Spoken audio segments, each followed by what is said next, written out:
할렐루야. 우리 옆 사람하고 한번 인사할까요? 참 잘 오셨습니다. 참 잘 오셨습니다. 할렐루야. 오늘이 이제 2022년도 마지막 금요 성령 집회입니다.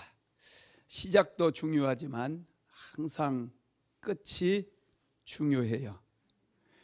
마지막 때에 하나님께서 큰 은혜를 주시는 것처럼 또 오늘 2022년 마지막 금요 성령 집회에 오신 모든 분들을 하나님께서 특별히 사랑하셔서 은혜 주시고 문제가 해결되게 만들어 주실 줄로 믿습니다. 오늘은 축복의 그릇 7번째 시간으로 내 삶을 부욕케 하는 성실, 이런 제목의 말씀입니다. 한마디로 얘기하면 성실함, 이 성실함의 그릇을 만들라, 이런 제목이죠. 하나님께서는 성실한 사람에게 복을 주십니다.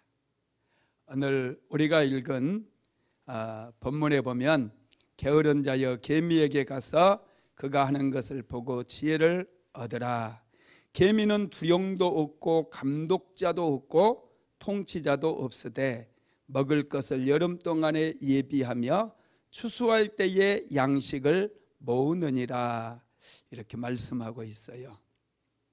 개미를 보고 성실함을 배우라는 말씀입니다. 우리는 성실하면은 열심히 일하는 것을 생각해요. 이게 성실의 완성이라고 생각하는데, 여러분, 개미가 일만 하지 않았습니다. 개미가 열심히 일을 해서 겨울을 준비했다는 거예요. 모았다는 거예요. 참 중요하죠. 제가 어렸을 때 개미하고 아주 또 친했잖아요. 시골에 살다 보니 얼마나 개미가 많은지 몰라요. 한 번은 매미 한 마리가 죽어 있더라고요. 그래 떨어져 있어요. 그래서 그것을 한번 봤는데 그냥 그대로 놓고 제가 다른 일을 하다가 한 몇 시간 뒤에 다시 그 매미가 생각나서 가봤어요. 그랬더니 개미들이 와가지고 매미의 살을 전부 뜯어가 버렸어요. 그래가지고 날개하고 이 껍질만 남아있더라고요. 개미들이 얼마나 부지런한 줄 아세요? 이 매미의 살 한 점 한 점을 전부 뜯어가지고 자기 집에 갔다가 저장을 다 해놨어요. 여러분, 이게 성실이라는 거예요. 열심히 일해서 일한 거 다 월급 받아서 써버리는 거, 이거 여러분 성실이 아니고요. 할렐루야. 성실은, 개미에게서 배우는 성실은 열심히 일해서 저축까지 하는, 물론 다 저축하면 안 되죠. 우리가 일상을 살아야 되니까, 열심히 살아야 되니까 또 우리가 쓸 거 쓰고 저축하는 데까지, 이게 성실의 완성이라는 거예요. 하나님께서는 저와 여러분이 정말로 복을 받기를 원하십니다. 믿으시기 바랍니다. 그런데 우리의 삶에 참 저주가 많이 찾아왔지 않습니까? 저주가 찾아온 원인이 뭐라고 그랬어요? 첫째가 죄라고 그랬죠. 죄는 많은 저주들을 만들어냈어요. 죄가 만들어낸 최고의 저주는 죽음입니다. 죽음이 죄로부터 왔어요. 질병, 가난, 실패, 이루 말할 수 없는 그런 저주들을 만들어냈죠. 그리고 또 하나가 있어요. 그게 마귀입니다. 마귀는 끊임없이 우리에게 저주를 가져다 줘요. 마귀가 우리를 유혹한다고 그랬잖아요. 왜 유혹하죠? 죄를 짓게 만들기 위해서. 죄를 지어야 마귀가 마음껏 우리 인생을 도적질할 수 있거든요. 그래서 어떻게 해서든지 죄짓게 하기 위해서 우리를 유혹을 합니다. 그래서 우리가 죄에 넘어가게 되면 마귀는 그것을 빌미로 해서 우리의 주인 노릇하고 우리를 누르고 두려운 마음과 또 염려, 근심, 걱정, 시기심, 미움, 분노 전부 심어줘 가지고 우리를 끊임없이 고통스럽게 만든다라는 것이죠. 그런데 이 모든 죄의 원인을 다 무너뜨리고 이 죄로부터 우리를, 모든 저주로부터 우리를 구원해낼 수 있는 그 능력이 있어요. 그게 뭐라고 그랬습니까? 예수님의 십자가의 보혈. 예수님께서 흘리신 그 보혈이 얼마나 강력한지 그 보혈로 인해서 모든 저주들은 다 끊어질 수 있다는 거 믿으시기 바랍니다. 그리고 또 성령의 능력도 있어요. 그리고 또 기도하는 것, 우리가 예수의 이름으로 기도할 때 모든 저주의 사슬들은 끊어지게 되어 있습니다. 그런데 여러분, 기도하는 것도요 참 중요한 게 뭐냐면 성실함이에요. 성실하지 못하면 기도를 제대로 할 수가 없습니다. 기도 흉내만 내요. 기도 생활이요, 여러분, 우리 생애를 바꾸고 우리 운명도 바꾸고 우리 인생을 통째로 바꿀 수 있어요. 기도할 때 그냥 뭐 어디 알바하는 식으로 하지 말고 좋은 직장, 구글 같은데, 할렐루야, 이 구글 같은 세계적인 그런 회사, 이런 회사 있지 않습니까? 그런 회사에 내가 출근하고 그런 회사에서 일한다, 이런 마음으로 하나님 앞에서 기도하십시오. 정말 성실함으로, 성실함을 다하고 성심, 우리의 마음을 다해서 하나님 앞에 기도하게 될 때 이런 사단의 견고한 진대를 다 무너뜨릴 수 있고 우리는 마침내 승리함으로 우리의 인생이 하나님 앞에 크게 복을 받을 수 있게 되는 거예요. 2022년을 보내면서 기도 생활을 한번 점검해 보십시오. 그리고 오늘은 성실함에 대해서 말씀을 좀 나눌 테니데, 내가 정말 얼마나 성실하게 살았는가 한번 되돌아보면서 이 말씀을 듣게 된다면 하나님께서 특별한 은혜 내려주실 줄로 믿습니다. 하버드 대학교 교수가 미국의 최고 경영자 500명을 대상으로 해서 이들이 어떻게 성공을 했는지, 성공한 사람들이죠, 어떻게 성공했는지 이 비결을 이제 뽑아 봤어요. 면담을 한 다음에. 그랬더니 세 가지로 압축할 수가 있었는데요. 첫 번째가 꿈을 가진 사람이었고요. 두 번째는 일에 성실하게 일하는 사람들, 어떤 일이든지 성실함으로 일했던 사람들. 세 번째는 예수님을 인생의 주인으로 모셨던 사람들이다, 이렇게 얘기를 했어요. 참 놀랍죠? 세계적인 지도자들, 그런 분들을 상대로 조사한 것이죠. 우리가 정말 하나님 앞에 축복받고 내가 하는 일에 형통함을 받기를 원한다면 여러분, 우리는 예수 그리스도를 모시고 날마다 성실하게 하루하루를 살아야 될 줄로 믿습니다. 말콤 그레디엘이라고 하는 분이 쓴 아웃라이어라고 하는 책, 제가 자주 말씀을 드리는데, 이 책에 보면은 중국을 비롯해서 한국 사람들, 일본 사람들, 이 3개국 사람들이 수학을 굉장히 잘한대요. 그런데 수학을 잘할 수 있는 비결이 어디에 있느냐 하면 그들이 벼농사를 짓기 때문이라고 그랬어요. 벼농사를 지으려면 1년에 3,000시간의 노동이 필요하대요. 1년에 3,000시간. 저도 시골에 살아서 이제 농사 짓는 모습을 보았고 농사 짓는 걸 많이 옆에서 도와드리고 그랬었는데, 벼농사는 정말 힘들어요. 차라리 밀을 심어가지고 그냥 밀가루 만들어서 빵으로 주식을 삼았더라면 우리나라 사람들, 아주 농부들도 편안하게 지금 그 농사 짓는 사람들 많을 거예요. 지금 시골 가면은요, 농사 짓는 젊은이가 아무도 없어요. 청년회장이 70세 정도 되신 분이에요. 없습니다. 사람이 없어요. 젊은 사람이 없어요. 전부 나이 든 할머니 할아버지들이 지금 농사를 짓고 있어요. 거의가 그래요. 왜 이런 일이 생겼어요? 정말 열심히 뼈 빠지게 일하는데 이 수입이 변변치 못하다 보니 누가 농사를 지으려고 하겠습니까? 농사를 안 지으려고 하지. 그런데 말콤 그레디엘은 한국 사람이 수학을 잘하는 비결이 벼농사를 짓기 때문이다, 이런 얘기를 했어요. 그래서 그 부분을 자세히 읽어보니까 벼농사를 짓기 위해서는 1년에 3,000시간의 노동을 해야 되는데 열심히 일한 만큼 수확량이 는다는 거예요.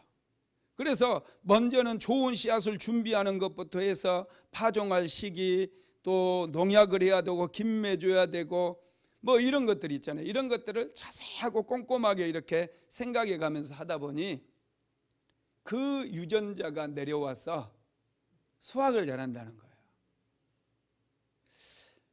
실제로 쌀 한 토를 만들기 위해서는요 80번의 손이 간대요.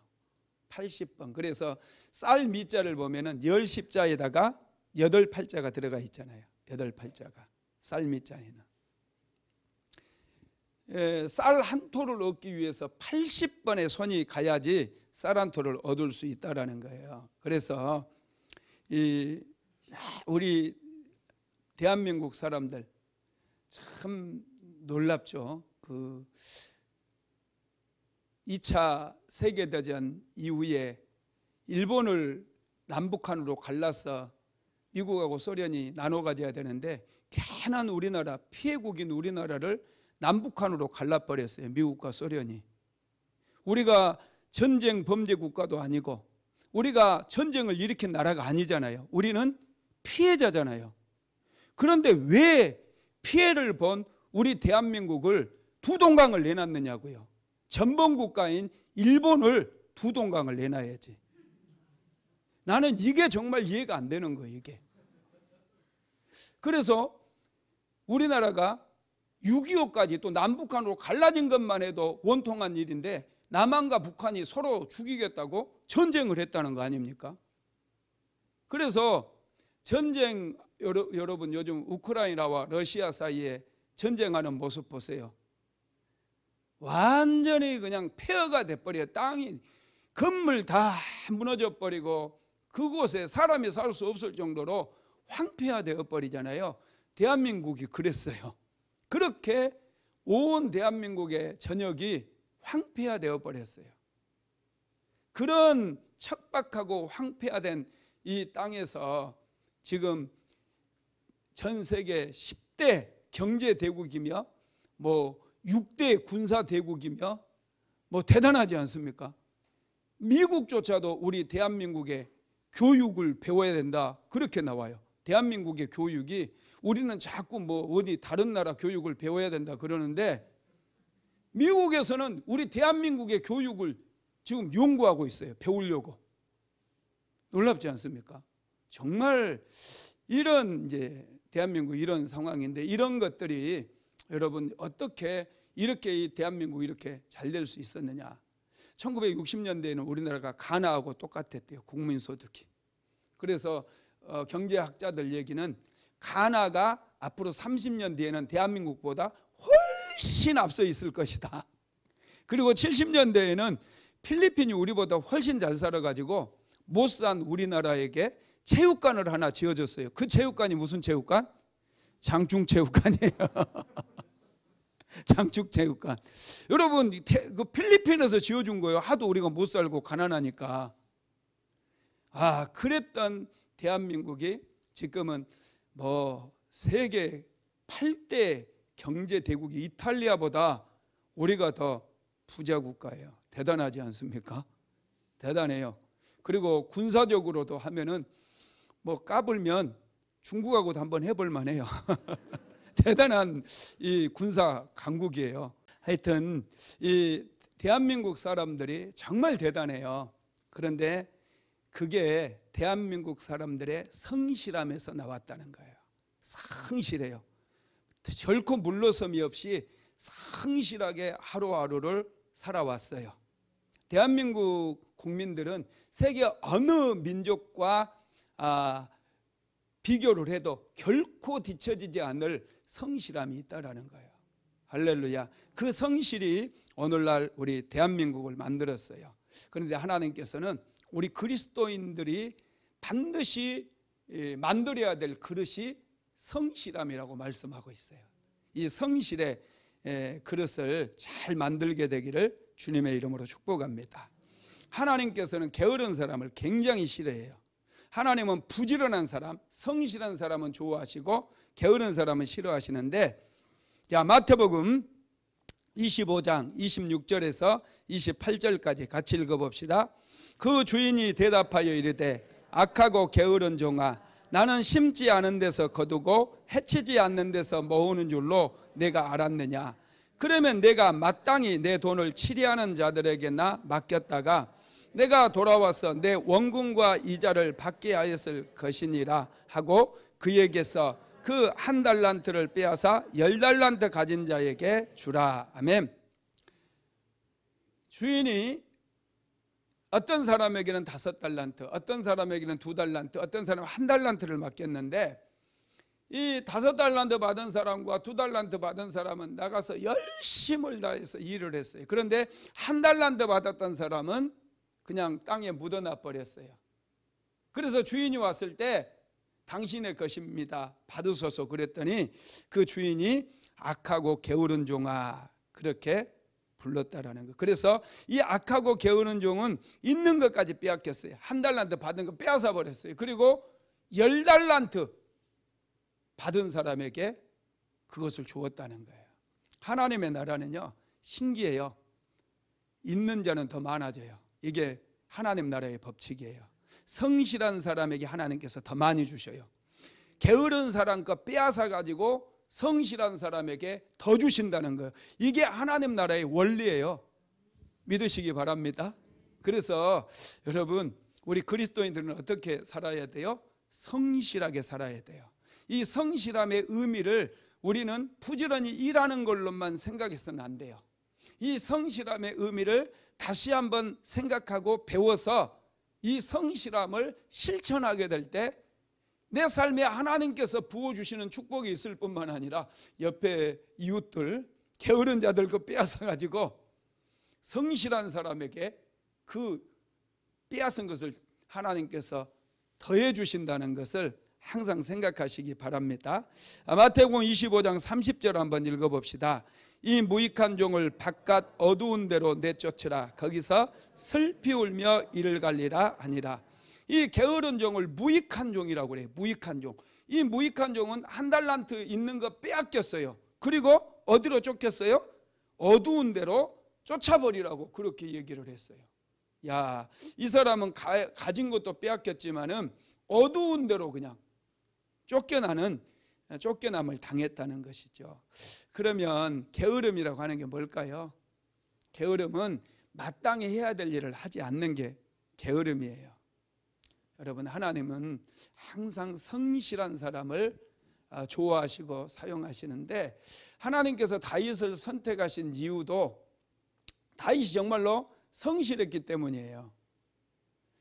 사무엘이 이제 하나님께서 사울 왕을 버렸다고 말씀하시면서 사무엘을 불러서 너는 베들레헴의 이새의 집으로 가서 그 아들 중에 내가 선택한 자에게 기름을 부어 왕으로 세워라 그래요. 그래서 사무엘 선지자가 이새의 집으로 가가지고 이새에게 당신의 아들들을 전부 불러 모으십시오. 그래서 아들들을 다 불러 모았어요. 무려 7명의 아들이 모였습니다. 사무엘이 첫째 아들을 딱 봤는데 와, 생긴 게 이게 비범하게 생긴 거예요. 그래서 와, 이 아들이야말로 하나님께서 선택하는 아들이 아니겠는가 하고 기름을 부으려고 그랬더니 하나님께서 갑자기 아니다 그러는 거예요. 둘째 아들도 아니다, 셋째 아들도 아니다, 7째 아들까지 하나님께서 고개를 흔들어 아니다는 거예요. 그래서 이새에게 다시 물어봅니다. 이 7 아들 외에 다른 아들이 있지 않습니까? 그랬더니 막내 아들이라고도 안 불러요. 말째라고 불러요. 이 말째가 하나 있는데 지금 걔는 지금 들에 있다고 그렇게 얘기합니다. 빨리 데려오라고 그래요. 여러분, 이 말씀 속에서 우리가 생각해야 될 게 있다는 거예요. 다윗이 지금 들에서 뭐 하고 있습니까? 양을 치고 있는 거예요. 사무엘 선지자가 왔음에도 불구하고 자기에게 맡겨진 일을 최선을 다해서 하고 있었다는 거예요. 그런 모습, 자기에게 주어진 일들을 소홀히 하지 않고 대충 하지 않고 정성과 성심을 다해서 하는 그 모습을 하나님께서 눈여겨보셨다가 사울왕이 눈밖에 남으로 사울왕을 패해버리고 다윗을 선택해서 이스라엘의 2대 왕이 되게 하셨다는 거예요. 참 놀랍습니다. 여러분들이 살아가는 모습 아무도 안 보는 것 같죠? 다 보고 있어요. 하나님께서 보고 있어요. 하나님께서 왜 보고 계신다고요? 복을 주시려고. 마귀도 보고 있어요. 왜 마귀가 보고 있을까요? 예, 유혹해가지고 죄에 넘어지게 하려고, 우리 인생 파탄나게 하려고. 여러분, 무슨 일이든지 하나님께서 맡겨주신 일을 성심을 다해서 일해보세요. 하나님께서 보시고 반드시 복을 부어주신다라는 거예요. 우리 몸 안에서 분비되는 호르몬 중에 옥시토신이라고 하는 호르몬이 있어요.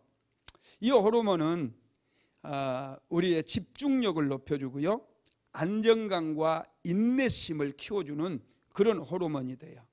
또 고난을 잘 견딜 수 있게, 고통을 참을 수 있도록 정서적으로 안정감을 주는 그런 호르몬이에요. 그런데 여러분, 이 호르몬이 언제 분비가 되느냐 하면요, 가족들이 한자리에 모여서 식사를 할 때, 식사하면서 얘가 공부 못한다고 그냥 머리통 때릴 때가 아니라 아주 부드럽고 따뜻한 그런 분위기 속에서 애들하고 아주 즐겁게 이야기하면서 식사할 때 모든 가족 구성원들에게 이 옥시토신이라고 하는 호르몬이 분비가 되는 거예요. 이 호르몬이 분비가 되는 아이들은 많이 분비될수록 정서적으로 굉장히 안정이 돼가지고 신기하게 학교에서 공부할 때 집중력이 생긴대요. 할렐루야. 얘 다 키워버려서 억울하겠다. 혹시 얘가 어린애가 있다면 여러분 꼭 가족들이 식사를 항상 같이 하면서 아이들에게 일과를 물어보기도 하고, 또 학교에서 있었던 일도 물어보기도 하고, 그리고 칭찬도 해주고 따뜻한 분위기를 만들어서 여러분 같이 식사해 보세요. 좀 애들이 잘못해도 그런 거 일체 얘기하지 말고 잘한 것만 얘기해 주고, 그러면 이 아이들의 전두엽에서, 뇌에서 이 옥시토신이라고 하는 호르몬이 정말로 많이 분비돼요. 이 호르몬이 엄청난 집중력을 가져다 줘요. 근데 괜히 막 밥 먹다가 남편과 아내가 둘이서 막 이 밥알이 막 튀도록 그냥 서로 싸우고 그러면 애들이요, 이 세로토닌이 옥시토신이 나오는 게 아니라 아드레날린이 분비가 돼가지고 애들이 막 엄청 긴장을 하게 돼요. 그렇게 되면은 여러분 집중력이 확 떨어져 버리는 거예요. 실제로 그 심리학자들이 학생들을 대상으로 해서 식사 습관을 연구해 보니까 온 가족이 둘러 앉아서 이렇게 식사를 했던 가족들, 그러니까 10회 일주일에 10번 이상을 그렇게 따뜻한 분위기 속에서 식사한 아이들은 거의 전교에서 1, 2등을 하는 거예요. 정말이에요. 할렐루야. 여러분, 노벨상을 수상한 사람들이요, 50%가 아버지의 영향을 받았대요. 노벨상 수상자의 50%가 아버지의 영향을 받았대요. 엄마들 영향은 하나도 안 받았대요. 가르쳐 드릴까요? 비법을? 아버지가 빨리 죽었대요. 아버지가 빨리 죽어주면 자녀가 노벨상 받을 확률이 껑충 올라간다는 거예요.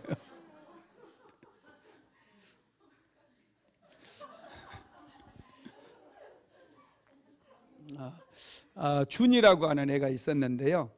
이 친구는 중학교 때까지 야구를 했대요. 그런데 이제 고등학교 올라갈 때쯤에 심각하게 고민을 했대요. 내가 야구 선수로, 프로야구의 선수로 정말 내가 두각을 나타낼 수 있을까 굉장히 고민을 했대요. 그래서 신체 조건을 자기가 스스로 판단해 보니 자기는 몸이 좀 약한 것 같고 다른 사람들보다 더 홈런도 치기 어려울 것 같고, 그래서 진로를 딱 바꿨어요. 고등학교 올라가면서 야구를 내려놓고 공부하겠습니다. 공부로 바꿔버렸어요. 여러분, 중학교 때까지 야구 선수 했다면 이 아이가 인수분해를 제대로 할 수 있을까요? 인수분해 만만치 않습니다. 초등학교 방정식도 제대로 풀 수 있었는지 잘 모르겠어요. 2차 함수, 중학교 때 함수도 배우거든요. 1차 함수 배우나요? 하여튼 이런 것들이 수학이 만만치 않아요. 야구 선수가 공부로, 지금 고등학교 올라가면서 공부로 전환한다는 거 결코 쉽지 않아요. 그런데 이 아이가 공부하기로 결심을 했어요. 엄마 아빠가요, 이 아이를 돕기 위해서 아침 7시 반에 함께 식사를 하는, 7시 반만 되면 딱 같이 일어나서 식사를 시작했어요.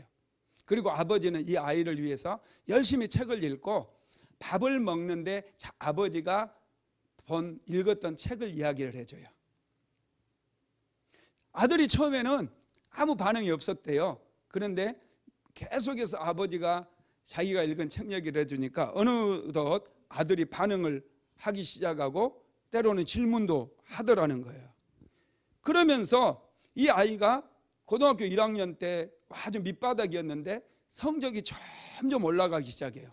부모랑 같이 식사하고 집중해서 학교 가서 수업 듣고, 그러다 또 뒤처져 있는 과목들 공부해 가면서 이렇게 하게 되었거든요.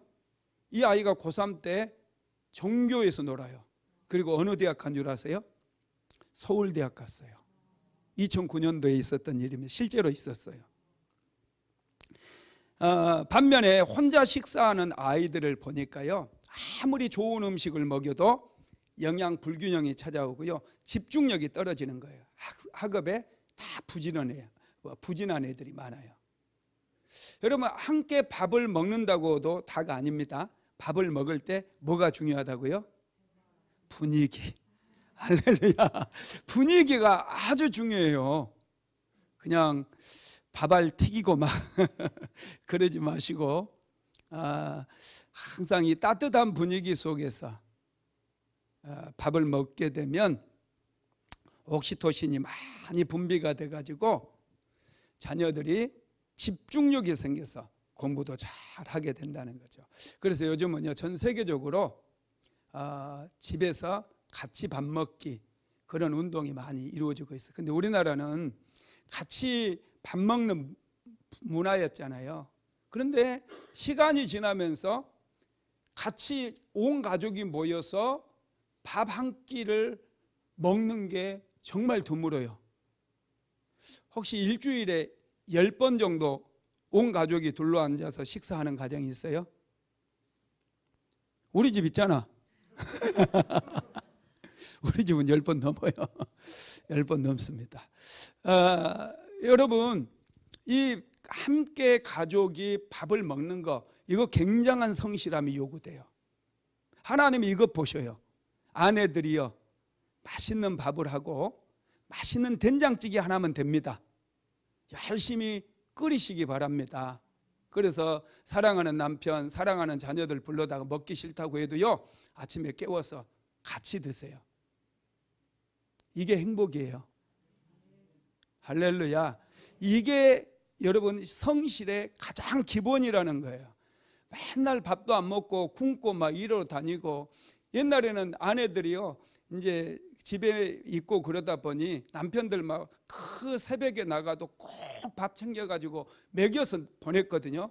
근데 요즘은 아내들도 전부 직장 출근하다 보니 서로 바빠가지고 뭐 서로 밥 챙겨줄 그런 여력이 안 되는 모양이에요. 여러분, 그래도 부부가 어떻게 해서든지 좀 시간 내가지고 저녁이라도 같이 드시든지 같이 식사하면서 정말 따뜻한 분위기 만들어서 그렇게 사십시오. 그래야 하나님께서 그런 모습을 보고 하나님께서 축복해 주시는 거예요. 일본 사람들이 우리나라 밥 먹는 문화를 제일 부러워한대요. 일본어는 이미 다 그게 깨져버렸어요. 온 가족들이 밥을 먹는 그것이 다 깨져버렸어요. 혼밥이에요. 혼자 밥 먹어요. 혼자 밥 먹다 보니 얼마나 여러분 먹기 싫으면 안 먹고 있으면 먹고 없으면 안 먹고 막 이렇게 돼버리잖아요. 혼자는 이 하루 세끼 뭐 그냥 때우는 거예요. 때우는 거. 왜 밥을 때웁니까? 빵꾸나 때워야지. 밥은 때우는 거 아니에요.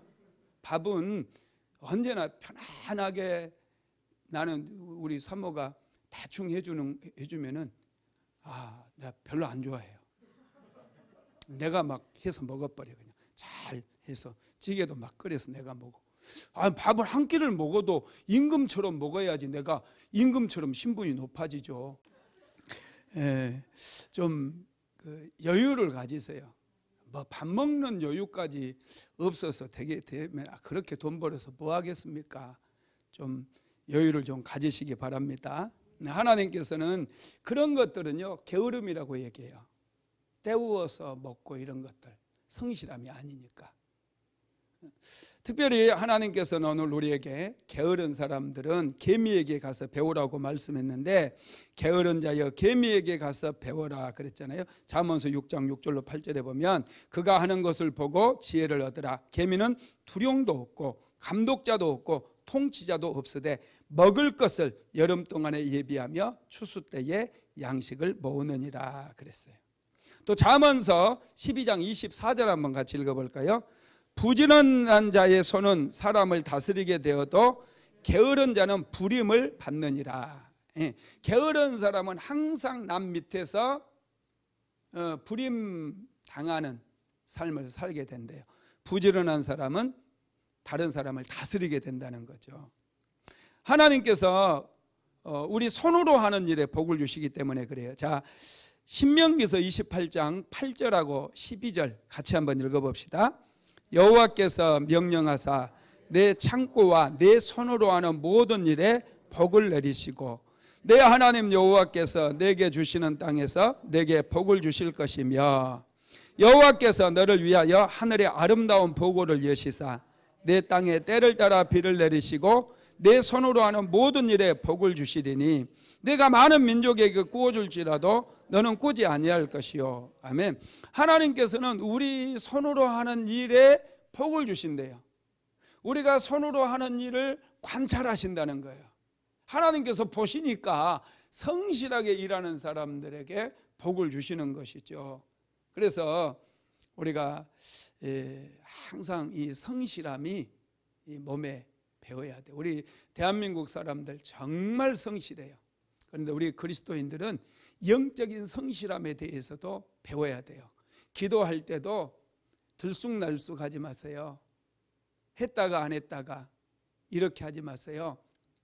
기도 시간을 정하세요. 장소를 정하세요. 그리고 기도 제목 매일마다 시간마다 이거 기도해야 되겠다 쓰세요. 그리고 그거 가지고 그 시간 되면 그 자리에서 하나님께 시간을 채우세요. 하루 1시간씩 시간을 정해서 하세요. 하루에 1시간씩 성실하게 기도하면 3년만 기도하면 여러분의 인생 속에 엄청난 역사가 일어나요. 다니엘도 하루 3번씩 뜻을 정해가지고 하나님 앞에 같은 시간에 같은 장소에 매일마다 가서 기도했어요. 그랬더니 다니엘의 인생 속에 하늘의 문이 열려버린 거예요. 우리는 하루 일하면 월급 받는다는 거 너무나 당연하게 받아들이면서 내가 하나님 앞에 기도했을 때 하나님께 축복받는 것은 잘 믿지를 않아요. 반드시 하나님께서 복을 주신다는 것을 우리는 잘 믿지 않아요. 만약에 믿는다고 하면, 하나님을 믿는다고 하면, 여러분 직장의 사장님보다 하나님을 더 믿는다고 한다면 하나님 앞에 기도하는 시간을 아마 더 소중하게 여길 거예요. 더 성실하게 하나님께 기도할 거예요. 근데 우리는 그런 믿음이 없어요. 사장님은 믿어. 그냥 월급 당연히 줄 것이다 하고 매일 가서 그 회사 가서 죽어라고 일해요. 그리고 실제로 이제 월급 통장에 월급이 들어오죠. 이것처럼 여러분, 우리는 사장님을 믿는 믿음만 있어도 매일마다 하나님 앞에 기도할 수 있다는 거예요. 하나님은 좋으신 하나님, 여러분들의 사장님보다도 더 능력이 많으시고 더 지혜로우시고 더 좋으신 하나님이시라는 거예요.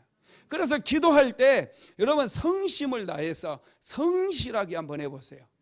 성실하게, 대충 시간 때우듯이 하지 말고 온 마음을 집중해서. 마귀는요, 우리가 기도하면, 집중해서 기도하면 하나님께서 우리 인생을 축복해 주셔가지고 막 역사가 일어난다는 것을 너무나 잘 알아요. 그래서 기도하려고 보면 온갖 잡생각이 다 들어와요. 막 그냥 뭐 별것도 아닌 것 때문에 막 기도가 막 미운 사람도 떠올렸다가 그냥 집에 내가 불을 꺼놓고 왔나 켜놓고 왔나 이상한 생각들까지 막 올라와요. 기도해 보신 분들은 다 압니다. 이것을 여러분 잘 매일마다 기도하면서 이것들을 하나씩 다 이겨나가다 보면 정말 어느 순간 마음이 모아지기 시작해요. 집중해서 하나님께 기도할 수 있게 된다는, 이게 성실한 기도예요. 그러면 성실하게 산다는 것은 무엇을 의미할까요? 첫째, 작은 것을 소중히 여기는 것입니다. 하나님께서 작은 일을 맡겨주셨다 할지라도 여러분, 우리는 그 일을 성실함으로 감당해야 돼요. 기도하는 것도 어떤 분들은 기도해 달라고 부탁을 많이 하고요, 또 그냥 기도할게요 뭐 이런 얘기 잘해요. 저는 근데 그런 말을 잘 못해요. 내가 기도해 드릴게요 이런 말을 잘 못합니다. 왜냐하면 그건 약속이거든요. 나 기도 좀 해줘 그러면 내가 나 그렇게 딱 멈춰요. 해주겠다고 오케이를 하는 경우는 많지를 않아요. 왜냐하면 그 기도를 해주겠다고 하면 그걸 기억을 해야 되거든요. 그리고 또 써야 돼요. 잊어버리니까. 난 잘 잊어버려요. 해주겠다고 해놓고 안 해주는 경우가 굉장히 많아요. 이거 거짓말하는 거잖아요. 그리고 또 기도하다가 얘기는 안 했지만은 기도도 해주기도 하고 생각이 나면. 그러니까 여러분, 이 작은 것에, 작은 일, 어떤 일을 하든지 그 일을 여러분 잘 감당하시기 바랍니다. 아까 밥 먹는 것도 아주 작은 일 같은데요, 이거 큰 일이에요.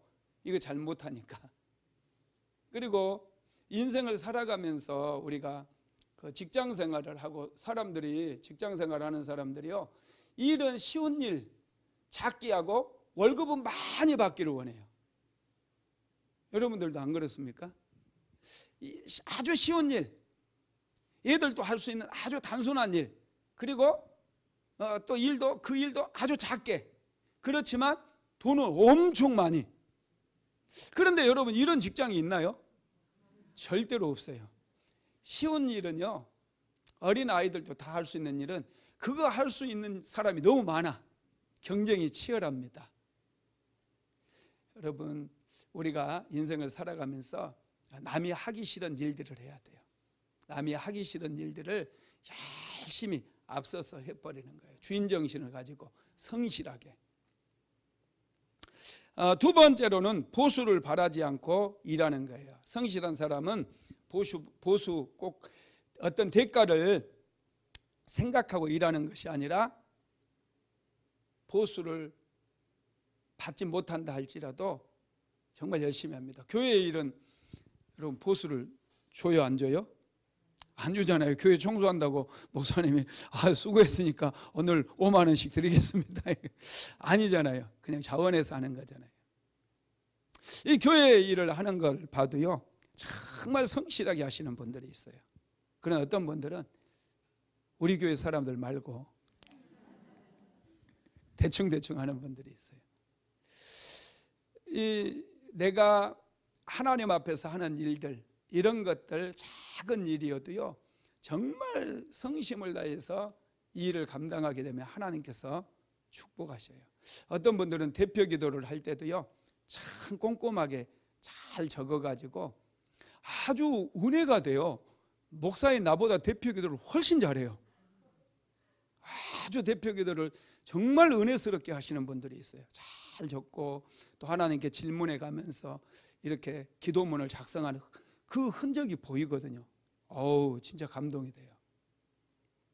그런데 어떤 분들은 그냥 나와서 그냥 즉석에서 자기가 아무리 잘한다고 그래도 이 많은 사람들이 있는데 그래도 좀 써오는 성이라도 보여야 되는데 그러지 않고 그냥 자기는 그냥 막 하면서 이 말 했다가 또 저 말 했다가 다시 이 말로 돌아왔다가 시간은 또 엄청 길어. 그러면 뭐 힘들어요. 할렐루야. 이 대표기도 하나를 하는 것도 여러분 성심을 다해서 해야 된다는 거예요. 아주 귀한 일이죠. 요셉을 한번 생각해 보세요. 요셉은 포디발의 집에 팔려갔어요. 종이에요. 종 월급 받아요? 못 받아요? 월급 못 받아요. 월급 없어요. 뭐 놀면서 일을 하든지 정말 성심을 다해서 일을 하든지 월급 못 받는 건 똑같아요. 그래서 종들은 항상 대충대충 이래요. 공산권 국가는 여러분 자본주의 이런 우리나라와 같은 자본주의 국가와 달라요. 거기는 모든 게 평등이라고 그러니까 공동 농장에서 일하잖아요. 공동이니까 뭐 열심히 일할 필요가 없잖아요. 수확량이 확 떨어지는 거예요. 모두가 그러니까. 그런데 자기 소유, 자기 사유 재산이라고 한다면 열심히 일하는 거예요. 나가서 남들보다 더 일찍 일어나서 더 열심히 일해. 그러다 보니 수확량이 많이 늘어서 생산량이 많아져요. 요셉은 보수를 받지 않았어요. 그런데도 열심을 다해서 일하다 보니 포디발의 눈에 딱 띈 거예요. 쟤 정말 열심히 일하네, 일 잘하네. 그랬더니 포디발이 이제 가정 총무를 삼았어요. 그러면 가정 총무가 되면 월급 받아요, 못 받아요? 못 받아요. 어차피 못 받아. 일만 오히려 많아지는 거예요. 책임만 더 많아지고 관리해야 될 사람도 많고 장부도 써야 되고 일이 많아지는 거예요. 그래서 아무도 총무하려고 안 했어요. 그래서 가정 총무직이 비어 있었던 거예요. 그런데 요셉이 정말 열심히 일하는 거 가정 총무로서도 그러니까 그렇게 열심히 일하는 모습 보고 포디발의 아내가 뿅 가버리잖아요. 아주 열심히 일했더니 죄에 대한 유혹이 찾아왔어요. 그 결과로 요셉이 받은 것은 감옥에 들어가는 거였어요. 근데 감옥에서 나와두면 하나님 앞에 좀 원망도 하고, 하나님 내가 열심히 일했는데 내가 이렇게 감옥에 들어오도록 하나님 왜 그렇게 만드셨습니까? 그렇게 원망하면서 그러면 감옥에서는 에이 배째 하고 딱 들어 누워버릴 것 같아. 그런데 요셉은 감옥에서도요 자세히 한번 묵상해 보세요. 정말 열심히 감옥 생활해요. 그 간수장을 도와가지고 감옥의 총무가 돼버려요. 총무가 사람들의 혈색도 살피고요, 얼굴도 살피고, 와, 자기가 하지 않아도 되는 일까지 다 요셉이 하죠. 그랬더니 하나님께서 요셉이 그렇게 성실하게 감옥 생활하는 모습을 보고 하나님께서 축복을 해주시는데 이 감옥 안에서 술 맡은 관원장을 만나게 해주셔요. 이 술 맡은 관원장을 만나고 술 맡은 관원장의 꿈을 해석해 줌으로 인해서 나중에 바로왕 앞에 서게 되고 바로왕의 꿈을 해석해 주고 그래서 애굽의 국무총리가 되는 그런 놀라운 축복을 받게 되었다는 거예요. 참 놀랍지 않습니까? 여러분, 그렇습니다. 이 성실함이 우리의 신분을 높여줘요. 이 성실함이 성심을 다해서 살아가고 성심을 다해서 기도하는 이 모습을 하나님께서 보시고 하나님께서 우리를 축복해 주심으로 신분도 높아지게 만들어 주신다는, 이건 여러분 오늘날도 동일하게 적용이 됩니다. 믿으시기 바랍니다. 야곱, 요셉의 아버지가 야곱이잖아요. 이 요셉의 성실함이 그의 아버지에게 물려받은 것 같아요. 야곱도 정말로 성실한 사람이었어요. 그 야곱의 성실함은 그 양을 치는 모습에서, 그의 외삼촌 라반의 집에서 양을 치는 모습 속에서도 볼 수 있어요. 아버지 그 에서의 눈을 피해서 그 외삼촌 라반의 집으로 갔잖아요. 그러면은 외삼촌 집에 왔으니까 외삼촌이 뭐 처음부터 일 시킵니까? 일 안 시키거든요. 그냥 잘 왔다 그러면서 이제 잘 먹여주고 뭐 그 리브가의 소식도 물어보고 뭐 그러지 않겠어요, 그죠? 그런데 야곱은 달랐어요. 공짜로 먹지 않았어요. 그 집에 도착한 날로부터 야곱은 아침 일찍 일어나고 그 외삼촌 라반의 아들들과 비교도 안 되게 부지런했어요. 어느덧 보니까 이 외양간 청소가 싹 되어 있고 마당도 깨끗이 쓸어놓고 뭐 손댈 게 없는 거예요, 라반이. 그렇게 한 달이 지나니까 라반이 너무 미안한 거예요, 야곱에게. 그래서 하루는 야곱을 불러가지고 야곱아, 야, 너 안 되겠다. 우리 연봉 협상하자 그래요. 내가 월급을 주겠다 그래요. 그랬더니 그때 야곱이 그러면 내가 7년을 당신을 위해서 무료로 봉사할 테니까 당신의 딸 라헬을 나의 아내로 달라. 그렇게 해서 야곱이 7년을 열심을 다해서 그 집에 종살이를 합니다. 7년이 딱 지나서 이제 라헬을 달라고 했더니 야곱을 속여서 레아를 주잖아요. 어우, 세상에. 첫날 밤을 딱 치르고 났더니 신부가 바뀌었어요. 이 레아인 거예요, 레아. 뭐 따진들 뭐 하겠습니까? 그래서 라반이 그는 앞으로 7년을 더 나에게 봉사하게 되면 둘째 딸 라헬을 너에게 주겠다. 그렇게 얘기해요. 여러분, 왜 라반이 라헬을 바로 주지 않고 레아를 주고 그 다음에 라헬을 줬을까요? 야곱의 성실함에 푹 빠져버린 거예요. 성실한 야곱을 어떻게 해서든지 자기 곁에 붙잡아 주기를 원했고 자기의 종으로 삼기를 원했었다는 거예요. 그 정도로 야곱이 성실한 사람이었어요. 14년을 무료로 봉사해 주잖아요. 그런데 딱 6년, 총 20년 생활을 했는데 외삼촌 집에서 6년 동안 하나님께서 이제 자기 일을 하게 만들었잖아요. 자기 집을 세우도록.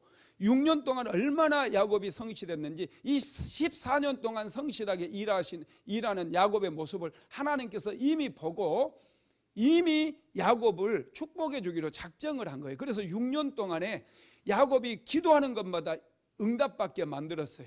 품삯 협상을 하면서 하얀색 양들만 탁 추려놓고 이 양들 사이에서 얼룩배기 양이 태어나면 야곱의 품삯으로 하겠다. 그런 연봉 협상을 하잖아요. 그랬더니 정말 이 얼룩배기 양들이 많이 태어나고 몇 번을 바꾸고 10번이나 바꿨지만 하나님께서 야곱을 축복해 주시니까 뭐 막을 자가 없는 거예요. 그래서 6년 만에 야곱은 엄청난 거부가 되어버렸다는 거예요. 여러분, 기도도 한번 해보세요. 성실하게. 하루 종일 일하고 피곤하고 힘든 거 압니다.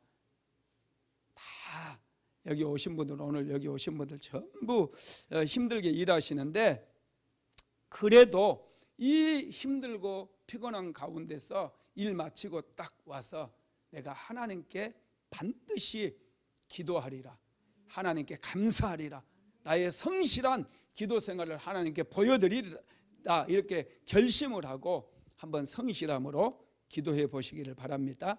룻기서에 나오는 모압 여인 룻 역시도 정말 성실한 여인이었어요. 나오미가 가라고 그랬잖아요. 이제 남편 다 죽어버렸으니까 너희 친족에게로 돌아가라. 그러는데 룻은 끝까지 따라와요. 그리고 그 시어머니를 먹여 살리려고 이방 여인, 말도 통하지 않아요. 모압 언어가 달라요. 문화가 달라요. 그런데 밖에 나가서 남의 집 논에 들어가서 이삭 죽기를 하겠다는 거예요. 이게 여러분 대단한 겁니다. 얼마나 여러분 이게 성실한 삶의 이 모습인지 몰라요.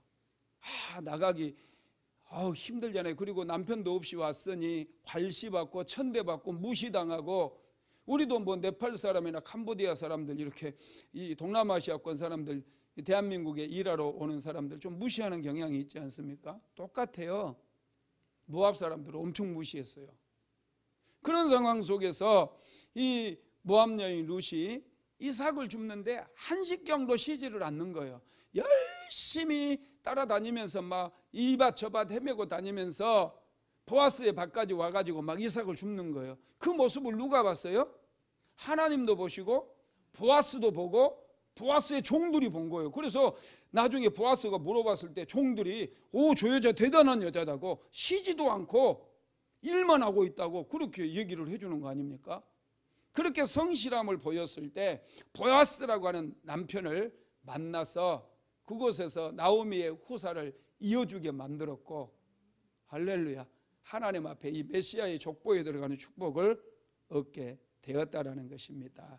이 성실함은 정말 중요해요. 세 번째로 성실은 받는 보수보다 많이 일하는 거예요. 사람들은 작게 일하려고 그래요. 돈은 많이 벌고 싶은데 그게 아니에요. 어떤 일을 맡겨주든지 열심히 더 많이 일하시기 바랍니다. 이런 성실한 태도가 필요해요. 우리 그리스도인들은 받은 보수만큼 일하면 여러분 다 그건 누구든지 할 수 있는 거예요. 받은 것보다 더 많이 하시기를 바랍니다. 이게 성경의 원리다는 거예요. 많은 분들이 이 받은 만큼만 일하려고 그러는 경우가 많는데, 성경에 예수님도 오리를 가자고 하는 사람에게 몇 리까지 가라고요? 10리까지 가라고 그랬어요.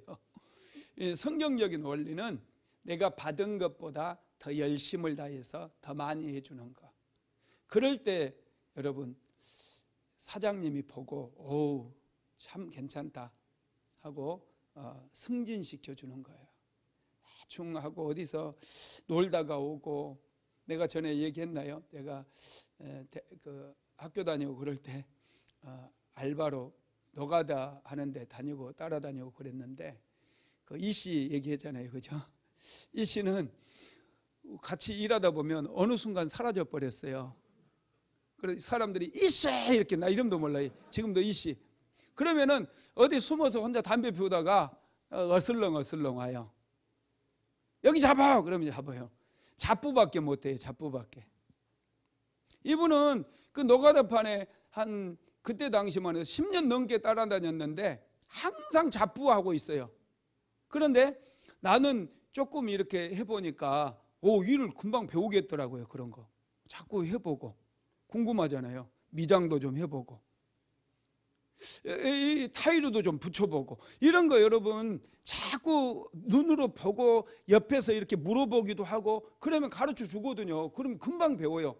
그런데 이 씨를 불러야 돼. 꼭 어디 숨어가지고 혼자 담배 피우고 혼자 이상한 짓 하고 있고, 이 씨 얼른 와! 그러면 와가지고 여기 잡아. 그러면 여기나 딱 잡고 있어. 그러니까 항상 그거 이 씨는 잡아주는 사람, 또 청소하고 버리는 그 일밖에 못하는 거예요. 그렇게 성실하지 못하니까. 여러분 성실해야 돼요. 남이 하는 것보다 더 하려고 그러고, 그러면 옆에 있는 사람들이 도와줘요. 기술도 가르쳐줘요. 할렐루야. 그 다음에 네 번째로는 남의 일을 자신의 일처럼 소중히 여기는 마음이에요. 성실은. 내가 직장에 다니면 직장 일을 내 일처럼 소중히 여기는 거예요. 내가 사업을 한다, 내가 장사를 한다, 그런 마음으로 열심을 다해서 일해야 된다는 거예요. 그게 성실이에요. 다윗은 양을 지키기 위해서 물매 던지는 연습을 했잖아요. 사자들이 곰이 와서 양을 훔쳐갈 때에 그 양을 지키기 위해서 물매 던지는 연습을 성실하게 했어요. 그래서 다윗은 실제로 물매 던지는 아주 용사였어요. 굉장히 물매를 잘 던졌어요. 한번 읽어봅시다. 사무엘상 17장 34절에서 35절 한번 같이 읽어볼까요? 다윗이 사울에게 말하되 주의 종이 아버지의 양을 지킬 때에 사자나 곰이 와서 양떼에서 새끼를 물어가면 내가 따라가서 그것을 치고 그 입에서 새끼를 건져내었고 그것이 일어나 나를 해하고자 하면 내가 그 수염을 잡고 그것을 쳐 죽였나이다. 이 물매를 잘 던졌을 뿐만 아니라 이 그 양새끼 하나를 지키기 위해서 끝까지 쫓아가 가지고 양을 다시 구출해 오는 그런 여러분 목동이었다는 거예요. 그런데 이게 다윗의 양입니까? 다윗 양 아니에요. 누구 양이에요? 아버지의 양이에요. 아버지에게는 아들들이 8명이 있었다니까요. 자기에게 물려주지 않는다는 거 이 다윗도 똑똑한 사람이니까 다 알고 있었어요. 그런데 다윗은 이 양을 지키기 위해서 성실함으로 양을 지켰다는 거예요. 그것을 하나님이 보셨어요. 자, 시편 78편 70절에서 72절 같이 읽어봅시다.